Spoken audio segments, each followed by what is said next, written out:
کہ ہمیں پریکٹیکلی کچھ مزید کرنے کی ضرورت ہے جس سے کشمیریوں کو پریکٹیکلی فائدہ ہو سکے. ویسے ایک بڑی انٹرسٹنگ بات میں نے پچھلے دنوں میں نوٹ کی کہ برطانوی پارلیمنٹ میں بھی اب بھارتی جارحیت کے خلاف آوازیں اٹھنا شروع ہو گئی ہیں اور اب لوگ بات کرتے ہیں, برٹش پارلیمنٹیرینز بھی بات کرتے ہیں, اور برطانیہ تو آپ کو پتا ہے کہ mother of all parliamentary systems ہے. تو وہاں پر بھی بھارت کے خلاف اب جو آواز اٹھ رہی ہے کہ وہ جو مائنورٹیز پر مظالم ڈھاتے ہیں, جو کشمیر پر مظالم ڈھا رہے ہیں, تو ظاہر ہے کہ یہ ایک طرح سے پاکستان کی ڈپلومیٹک ایفرٹس اس میں یقیناً قابل ستائش ہیں. سو عامر ضیاء صاحب, اب ذرا اگلے ایشو کی طرف آتے ہیں. جی آپ مجھے سن پا رہے ہیں؟ جی میں سن پا رہا ہوں. میں صرف ایک جملہ اگر آپ اجازت دیں, وہ یہ کہ دیکھیں ہمیں خوش فہمی کا شکار نہیں ہونا چاہیے. بات یہ کہ بھارت کی مذمت جو ہر کوئی باضمیر شخص دنیا میں کہیں پر بھی, امریکہ میں, برطانیہ میں, یورپ میں, مشرق میں, مغرب میں, اس کی مذمت کرے گا. لیکن میں پھر وہی کہوں گا کہ مذمت کرنا جو ہے وہ کافی نہیں ہوتا. برطانیہ کی جو پالیسی ہے, ریاستی پالیسی, وہ کیا کہہ رہی ہے؟ وہ ریاستی پالیسی جو ہے وہ مجرمانہ طور پر پورے مغربی ممالک کی, اور اس میں بعض مسلم ممالک بھی شامل ہیں, وہ اس نے آنکھیں بند کی ہوئی ہیں بھارت کی مظالم کے اوپر. میں ریاستی پالیسی کی بات کر رہا ہوں. دیکھیں پارلیمنٹ میں تقریر کرنا ایک الگ چیز ہوتی ہے اور حکومت کی ریاست کی پالیسی ایک الگ چیز ہوتی ہے. تو وہاں پر ہم دیکھتے ہیں کہ بھارت کو ابھی جو آپ کی فوٹیج دکھائی جا رہی ہے, جس میں آسام میں ایک مسلمان کو جس بربریت سے شہید کیا گیا ہے, اور اس میں ان کا فوٹوگرافر جو ہے پریس کا, وہ بھی اس کے اندر مطلب ہے لاتے مارنے میں جو ہے بے حرمتی کرنے میں آگے ہے.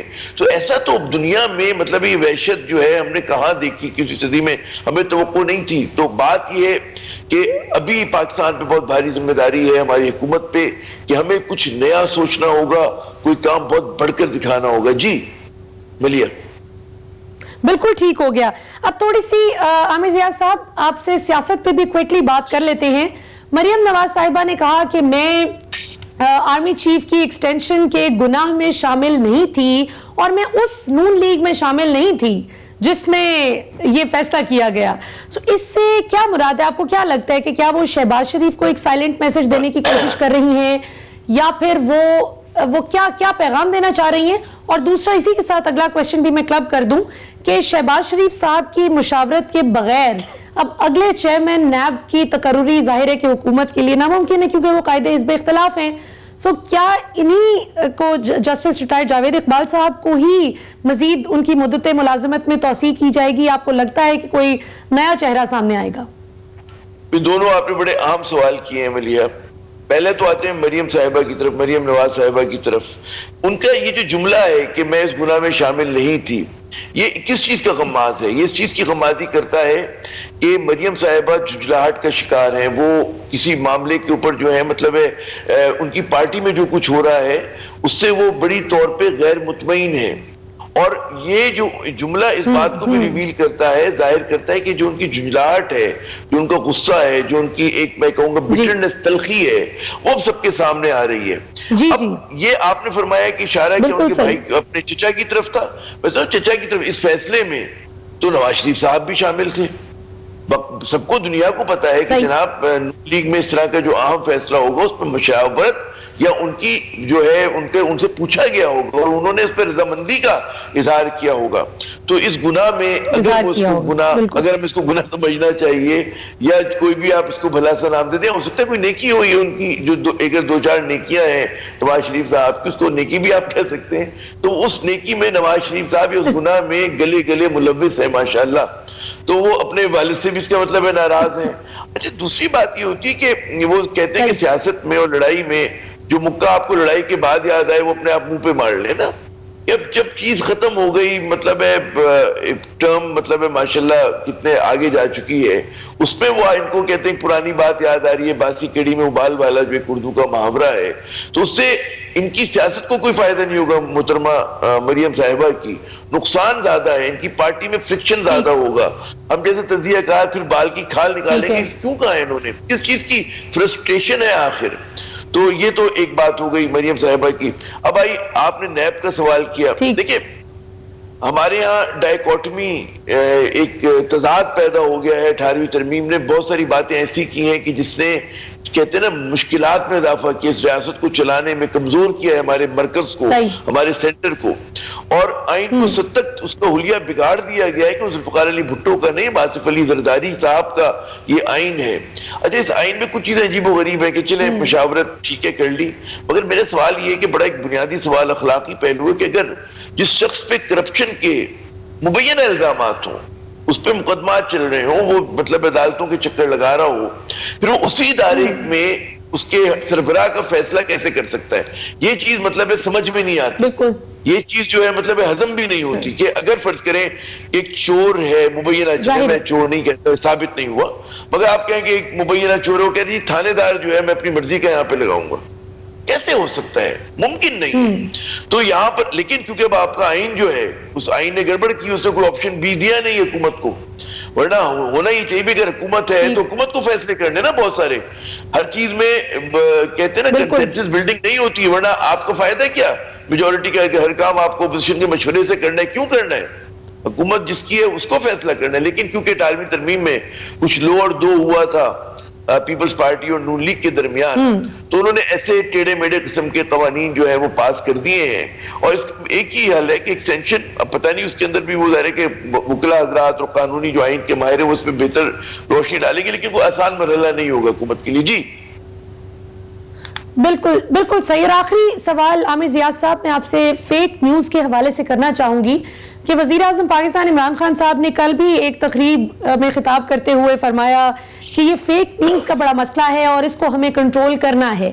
آپ بطور ایک سینئر صحافی اور تجزیہ نگار کیا سمجھتے ہیں؟ آپ کی عمر گزری ہے پاکستان میں صحافت کرتے ہوئے اور بہت نامور صحافی، بڑے کریڈیبل صحافی ہیں ماشاءاللہ، یہ بتائیے کہ پاکستان میں اب یہ جو ایک زوال ہے، ایک طرح سے صحافتی زوال، کہ اگر جس طرح عمران خان صاحب بات کر رہے تھے کہ جادو ٹونے کی ایک غلط خبر پھیلا دی گئی کہ جی آزاد کشمیر کے وزیر اعظم کو جادو اور ذائچے کے ذریعے جو ہے وہ اس کا انتخاب کیا گیا ہے، تو اس سب کا کیسے سدباب ممکن ہے جبکہ زیادہ تر صحافتی گروپس آمادہ بھی نہیں ہے پاکستان میڈیا ڈیولپمنٹ اتھارٹی پر وہ جو لانا چاہتی ہے حکومت اس پر وہ راضی نہیں ہوتے؟ So how should they go about it? دو الگ الگ پہلو ہیں۔ پی ایم ڈی ایک الگ وہ ہے، پہلی تو جو فیک نیوز پہ بات کی ہے، ہمارے بہت سارے صحافی دوست جب عمران خان صاحب یا کوئی بھی اگر صحافت پہ اعتراض کرتا ہے بڑا غصہ کرتے ہیں، وہ کہتے ہیں یار کسی مقدس گائے کو چھیڑ دیا، اس کی دم آپ نے موڑ دی، ٹھیک ہے نا، ناراض ہوتے ہیں۔ میرا کہنا یہ کہ جب بطور صحافی اور بطور مطلب میڈیا کے ہمیں دنیا بھر پہ تنقید کا حق ہے، تو بھائی ہماری کارکردگی پر بھی جو ہے تنقید ہو سکتی ہے۔ اگر ہم اچھا کام نہیں کر رہے تو اس پہ سوال بھی اٹھیں گے، تنقید بھی ہوگی اور زیر بحث بھی آئے گا۔ تو اگر کسی کو اعتراض ہے ہماری صحافت پر، ہمارے منظرنامے پہ صحافت کے، تو اس پہ غصہ نہیں ہونا چاہیے، ہمیں اپنے گریبان میں جھانکنا چاہیے، خود تنقیدی کرنی چاہیے۔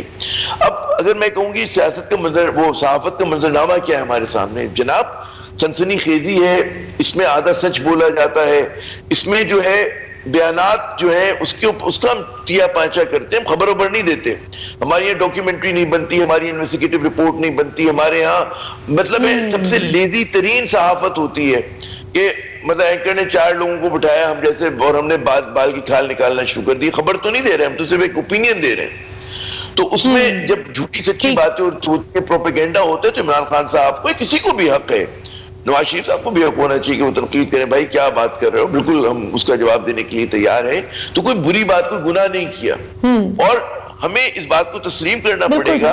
میں تو بطور صحافی کہتا ہوں کہ پاکستان میں میڈیا ریفارمز کی، اصلاحات کی بڑی سخت ضرورت ہے، تاکہ ہماری جو صحافت ہو وہ تعمیری، ملک کو مضبوط کرنے کے لیے اور آگے لے جانے کے لیے ہو، نہ کہ نفاق پیدا کرنے کے لیے، جھوٹی خبروں کے لیے، لسانی عصبیت پھیلانے کے لیے، فرقہ واریت پھیلانے کے لیے، سیاسی نفرتیں اور جو ہے ریاست کو کمزور کرنے کے لیے ہو۔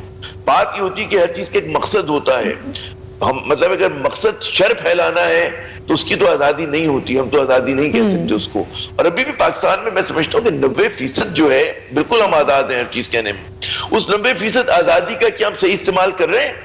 اور جو 10% مبینہ جو پابندیاں ہیں وہ تو بھائی یورپ اور مغرب میں بھی ہولوکاسٹ پہ آپ خبر دیں، AP کی بھی ایک صحافی کو چند ماہ پہلے اس کو نوکری سے برخاست کیا گیا، اس نے ٹویٹ کر دیا تھا پیلسٹینینز کی حمایت میں، تو ان کی بھی ریڈ لائنز ہیں، تو ہماری بھی ریڈ لائنز ہیں، ہماری بھی ختم نبوت پہ خدا نہ وہ خاتم بدہن کوئی ایسی بات نہیں ہو سکتی، مذہبی جذبات کو ہم لوگ نہیں لوگوں کے چھیڑ سکتے، ریاستی اداروں کے خلاف پروپیگنڈا دنیا میں کہیں پر بھی نہیں اجازت ہوتی، یا آپ کہیں جی ہم ان لوگوں کو جو توڑنے کے لیے کام کر رہے ہیں اور جو کہیں جی ہمیں تو بندوق سے مارنے کی اجازت ہے، اور مطلب انہی کے حق میں آپ کہیں جی کہ ان کے اس کے لیے پروپیگنڈا، تو یہ چیزیں نہیں ہوتی ہیں.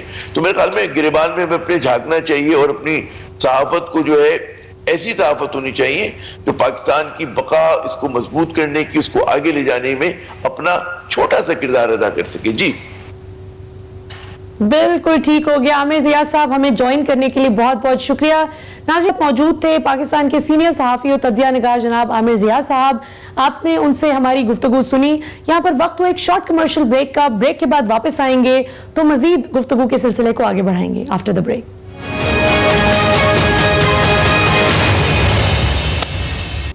ویلکم بیک ناظرین. ہمارے ساتھ موجود ہیں وفاقی وزیر برائے بحری امور جناب علی زیدی صاحب. علی زیدی صاحب سے بات کریں گے, ان سے پوچھنے کی اور سمجھنے کی کوشش کریں گے ناظرین.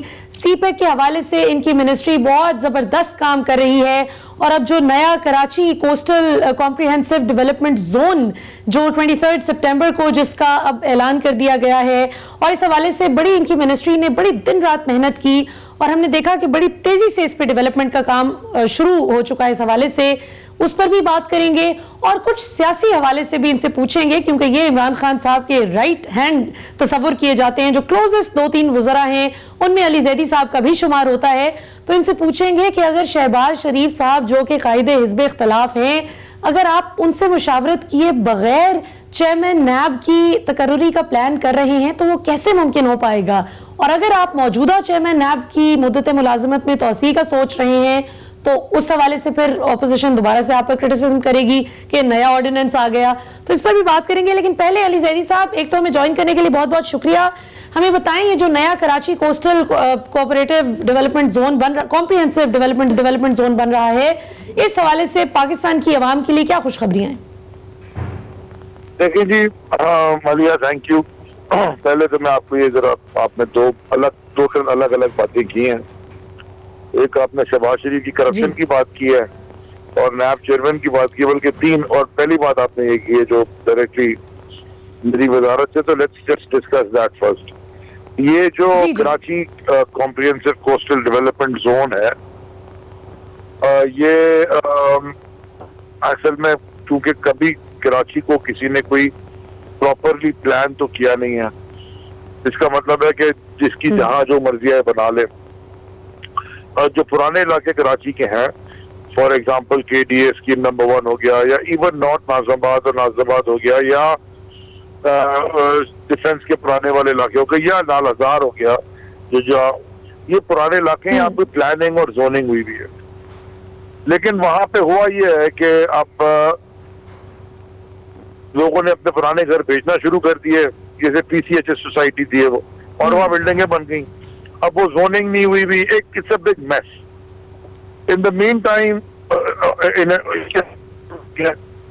ہمارے پاس جو ہماری کوسٹ ہے اس کی تباہی ہوتی جا رہی ہے.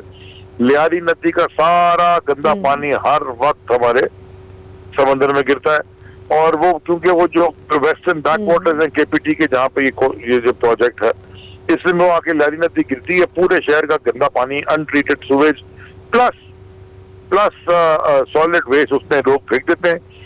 آپ کو پتہ ہے وہ رنگی نالا اور یہ جو بڑے بڑے نالے صاف ہو رہے ہیں, سارا اصل میں آ کے گرتا رہے, وہ سارا ادھر آ کے گر جاتا ہے, اور وہ سارا سال کیچڑ گند ہوتی ہے. ہائی ٹائڈ میں وہ جب اٹھتا ہے وہ سارا کچرا پانی وہ پورا پولوٹڈ سارا سمندر میں چلا جاتا ہے. اس سے ہمارے کیا حال ہوا ہے, ماہی گیر جو ہمارا ماہی گیر محنت کش طبقہ ہے وہ تباہ برباد ہو گئے, اس لیے کہ وہ 18 20 ناٹیکل مائل ان کو جانا پڑتا ہے مچھلی پکڑنے, کیونکہ آپ کی جو مرین لائف ہے وہ تباہ ہو گئی ہے, بری طرح اس کو افیکٹ ہوئی ہے because of pollution, Marine pollution. تیسری چیز یہ ہے کہ ایکسپینشن ہو رہی ہے سٹی کے اندر, اور ہمارا جو فشنگ دنیا میں ہم کہتے ہیں کہ تقریباً $450 ملین کی مچھلی کو ایکسپورٹ کرتے ہیں, اور جناب والا ویتنام اور یہ 8 بلین اور 7 بلین